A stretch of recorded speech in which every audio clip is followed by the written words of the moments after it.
Welcome back to part 2 with Sheila Delaney. Hope you have watched part 1 with her last week, and if you haven't, please do so. And let me know what you think of our conversation. And please do remember to subscribe, share, rate, and review Light Up with Schwab podcast. It's a weekly podcast available on YouTube, iTunes, Spotify, Castbox, Heart Radio, iHeartRadio actually, and Instagram, Facebook, Radio Public, Twitter, LinkedIn. So all most of the social media platforms. So thank you for watching and listening and supporting Light Up with Schwab podcast. Keep doing that and let me know what else do you like. Okay. So I had asked these 5 questions to everybody. So while you are here, I just want to take this opportunity to get your viewpoint because you are in a little different part of the states, and that's where I think Seattle was one of the first ones. We were the hospital where the first dozen patients, unfortunately, died is 5 miles from my house. Oh, wow. So it was right here was the epicenter for sure. Yeah. How did you manage? Were you overwhelmed? Were you offering your help? Was it anything going on of that nature at that time?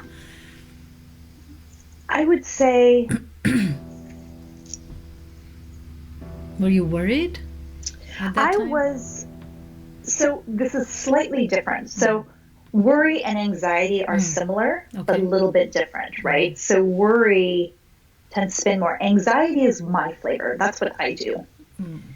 And so anxiety is a function of the gift of being strategic, right? So I run 10 different scenarios in my head, and then I turn each one of them over and I look at them from all the different angles.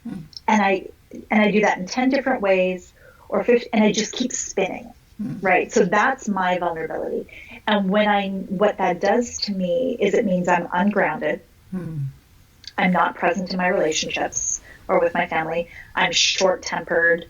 I don't sleep very well, or I'm sleeping all the time, So there was a time where I was, and I still have days like this, but it hit my anxiety. And it was interesting because as all of this was hitting, I happened to be on just a weekend getaway with a girlfriend.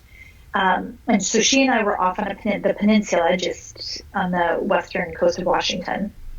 And she's actually a physician, so affiliated with that hospital that everybody was in. And so we had no reception, we had no Wi-Fi, we had no cell service, but we had to go every day to find it because she needed to get updates, right? So she needed to know what was going on and to find out if she had to turn around and head home right away. So it was really interesting to be there with her. Wow.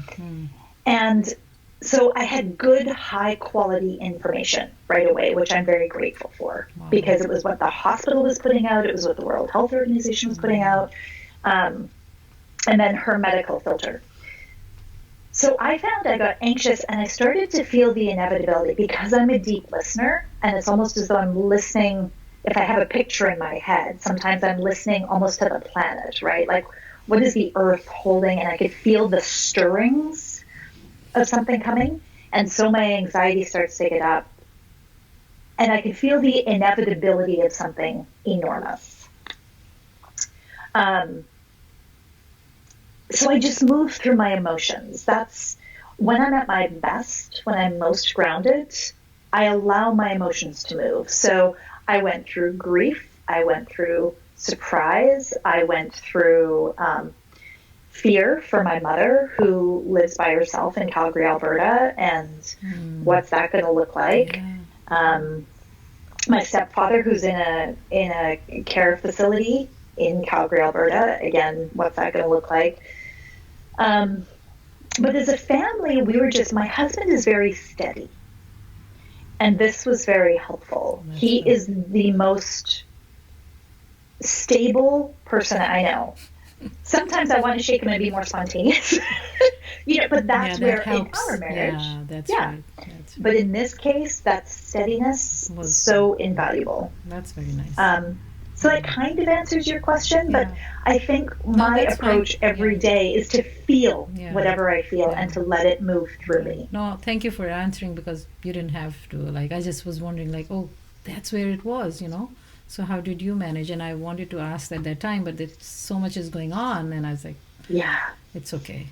Let it be. yeah. Let it be. So how are you coping with this so that maybe somebody can learn how to be, you know, how to take care of these challenges? So if you can just briefly say something about it. Sure. There are a couple of different categories of response, I'd say. So the practical one being, of course, my kids are home Yeah. all the time now, you know, doing the online learning. And so there were that first week, I tried to take control and be a boss and make a schedule and do all the things. And I learned really quickly, you know, I have teenagers. Yeah. It is different than when they were young. And they don't need that from me. And so we've moved into a very different place. They're both very self-responsible. And so that's been really helpful. We've been able to find a rhythm in our home that allows them to manage their own time.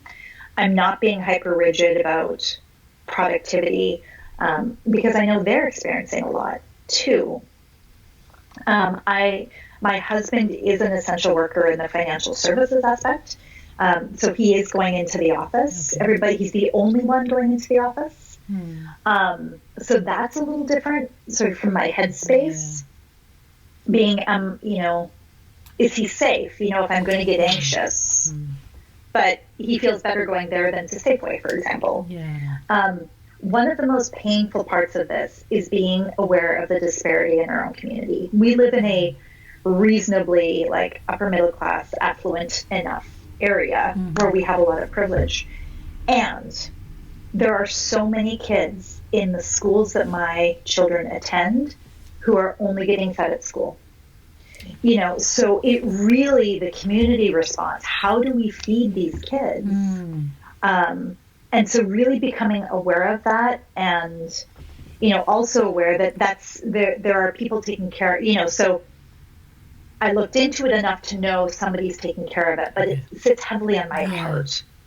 So that wasn't the place for my opportunity for service. For me, in my work, I've definitely seen people who are looking for more peace. So when they come into a coaching session, I'm doing more meditation. I'm doing more helping people ground, a little bit more mindfulness, a little bit more guided visualization. That's nice. To stay embodied. And so I've opened up my Fridays now for the next month, just gratis. You know, I've just opened it up on Facebook and said to anybody who needs it, if I can be of service from a coaching perspective. I'm not a therapist, and so I'm pretty clear on what those boundaries are, and so I've referred a couple of people. But from a coaching and grounding perspective, I can be helpful. And people are taking advantage of that, and that's really good for my heart. And then the other thing is I found all of a sudden I can sew a mask. And so making some for my friends and just in the area, Very you know, nice. and so Nice. trying to reach outside of our home when we're so isolated. Nice. And I still, you know, I still wish there was more I could do. I have a hunger to be more deeply of service. And I'm also aware some of that service is deeply valuable at home right now. Yeah, that's what I was going to You say. know? Like, yeah, your girl Yeah. and your family needs you, and so Right. I assume that you're able to talk to your mother on the phone. And I am, yes. Okay. I talk to her every day, Okay, good. almost every day, if not, you know, sometimes it's a few times a day and then not for a day. And But you're in touch. And, yeah. yes, absolutely. More than before. More than before. Yeah. Yeah. Yeah. That's the thing. That's the thing. Yes. Okay. Any positive message that we can get from you in this time? I know there's a lot of, you know, heartbreaks, and there's a lot going on.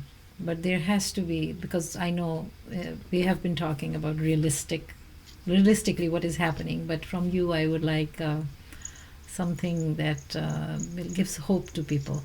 What message can you give? Anything that you have found in your all this, what's happening, that you have said, oh, this is what I would like to say. Yeah. one of the things I'm seeing is that we are learning, and the people around me, we're learning how we love well.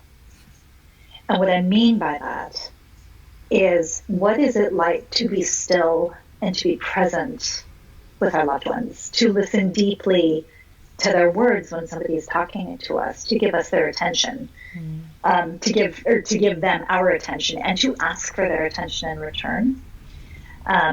There's a teacher that I follow who says, the most healing power in the universe is the power of love, and I believe that absolutely. So how can I love more deeply, more authentically, with more kindness, even in very small ways? It doesn't have to be the big grand gestures. Yeah. It can be praying for my friends. That's true. Right? It can be walking past their house and praying a blessing over their home. It can be checking in by text, by phone. It can be offering something in one of my Facebook groups. Here's the thing I can offer. It can be so many things. It can be, my kids were sitting out in the yard and cutting up carrots and celery and a bowl of hummus to bring them something outside, right? But to cut it with love and with intention versus, they have to eat lunch. Let me get this through this so I can go do my thing, right? Like bringing that spirit of love. There's something profound that we can discover about ourselves by becoming intimate with our hearts in that way. I want to add to that. And your effort to try to come online with me today with all the hindrances that were coming in, and like, oops, I have this meeting, and oops, this is going on, and oops, this, and after all this, and 3 hours difference, like, okay, so you made it. So that shows that you're caring. I was like, okay, this woman is just, after me. Let me get done with this. No, it was my joy. It is my joy. I know. It was like, okay, is this going to happen today or not? Because, so I know. And we did. We can do hard things. I know. I know. Thank you. What have you, I know in my one question, everybody's like, these are not 5 questions. These are like 10 questions in 5 questions. It's like, first question has like 3 parts, 4 parts, and the second is simple. And the third one is with 3 parts, like, okay, well, what have you learned, gained, or lost during this time? However you want to answer that. I have learned what we are capable of in the human experience. Meaning, when we had that place of seeing each other across the globe, struggling with something that does not respect boundaries, does not respect borders, that nobody is, well, everybody is susceptible to, there's this great unification that has been inevitable. And it was really glorious to lean into and see that, and to see people acknowledging it. To see some of the memes out there that say things like, this pandemic and everybody being shut up in their homes, this is not a lockdown. This is the greatest act of global love that you will ever see, and we won't see again in our lifetime. So that's something I've learned. Something I've gained is a reminder that my devotional time matters. Devotional time to you or? To me. Okay, to you. My self-care, yeah, okay. That space where I'm in meditation, where I'm in prayer, where I am sitting with the earth, because for me, the earth is my healing place. That's, if I can, I come out and sit by these trees. Yeah, that's true. Beautiful because they're trees. Good medicine for me. Yes. Thank you. And so how important that is at a time like this, and how I didn't do that with my family at home. I made that very, very private, but with the kids home all the time, suddenly they're seeing me come out and sit beside a tree in our backyard, and they think it's weird. and that's okay. And one day they're going to do that, and then they're going to think, oh, we're copying what my mom does it. Or it's going to happen. Yeah. And, sorry, my dog. Yeah. And so to do it and realize that if it matters to me, it is worth doing. And so they, and they don't comment about it anymore, so that's something I've gained. Something I've lost. You know what I'll say? I think for me, because I'm a deep listener, because I'm a deeply spiritual person, I feel that I have gained more than I have lost. Acknowledging that I come from a place of privilege and we are not fearful about how to put the next meal on the table and fearful for the roof over our head. My husband's job is very secure. My clients are persisting. I have a lot of physician clients. That's nice. Interestingly. So because we don't have that sort of basic need, I really feel that I have gained more than I have lost. Beautiful. That's good. Yeah. And that's why you're willing and ready to give Yes. More. Right. Even as I'm sad for my kids because they miss their friends. Yeah. And they can't do soccer. They're missing soccer tryouts and they're missing soccer games. And they're missing my one daughter was hoping to spend the summer in Amsterdam dancing, and she missed a dance competition in Florida. And my other one missed 3 soccer tournaments. Wow. And a whole season, so there's real grief. What an for age them. for them to learn something that, we are adults, it's different. But at that age, to be teenager and to not be able to do it, what a lesson they will remember for a whole time. I will be so curious to know how they talk about this when they're 25 and 35. True. That's true. And 45. That's a good, that's true. How do you envision the world after this is over? So my bias is, I don't think it'll be over. And I'm going to put that kind of in quotes, meaning, I think the old normal is just gone. The old has passed, the new has come. And I have hopes and aspirations that I can be part of a world in which people love more readily and it sits closer to the surface. I hope that we come to a place where we are redefining productivity to include relationship, which happens in crisis necessarily. I hope that we will be able to stimulate the economy and find ways to sustain our economy in a way that honors the human experience versus exploits or drains or exhausts the people who are part of holding that up.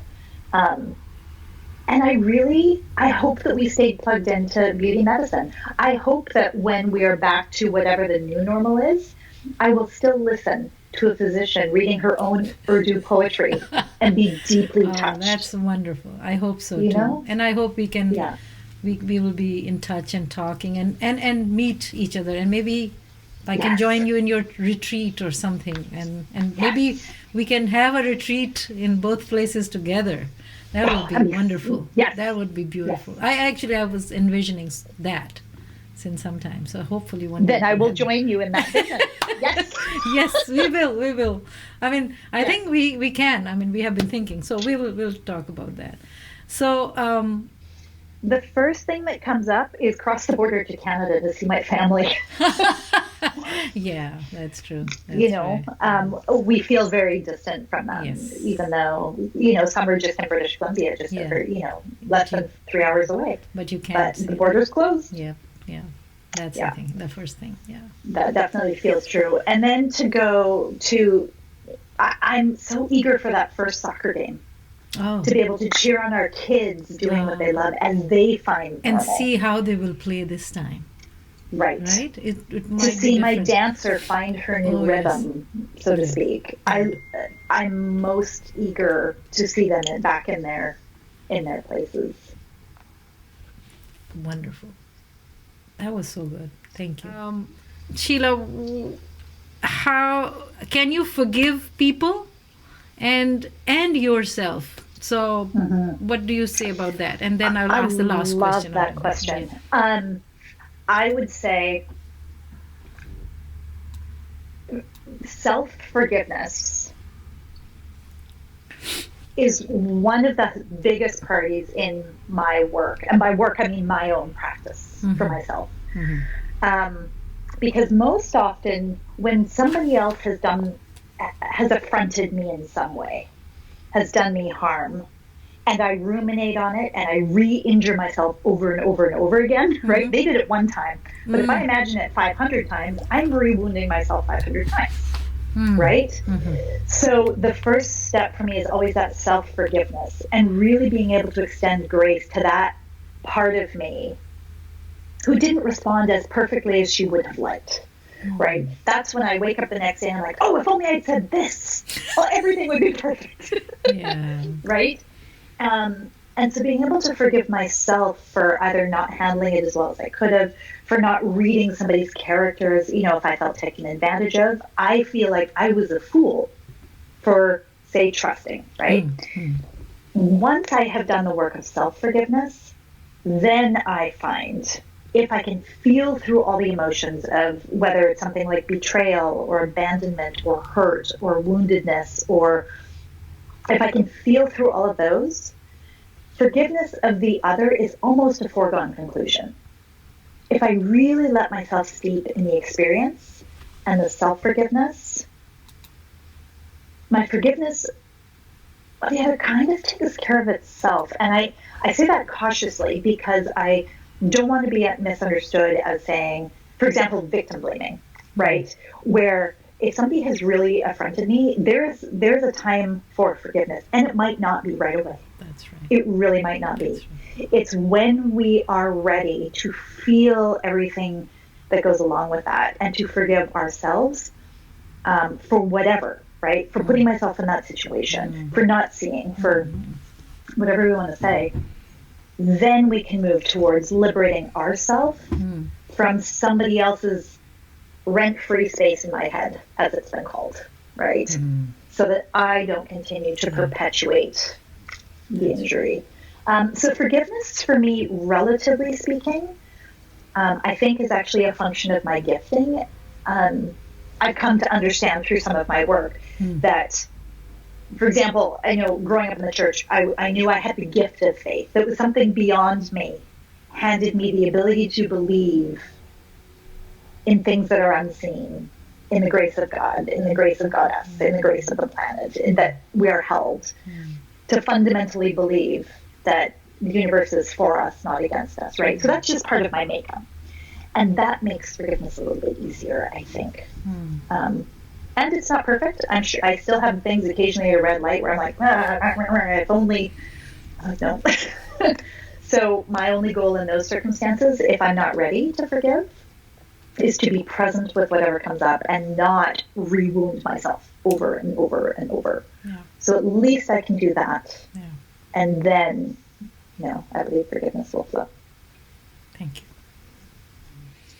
you. Where do you live, in past, in present, or in future? What's your place?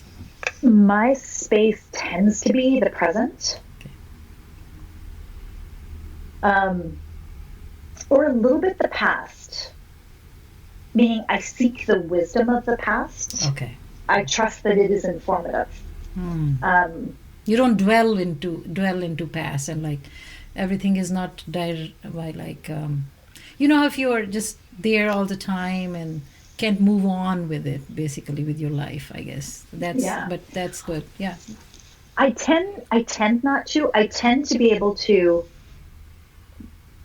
to learn from it. But because it's where I go to learn, it can also be my vulnerability. If I'm tired or if I'm stressed, I can completely ruminate in the past and put my whole self 2 weeks ago.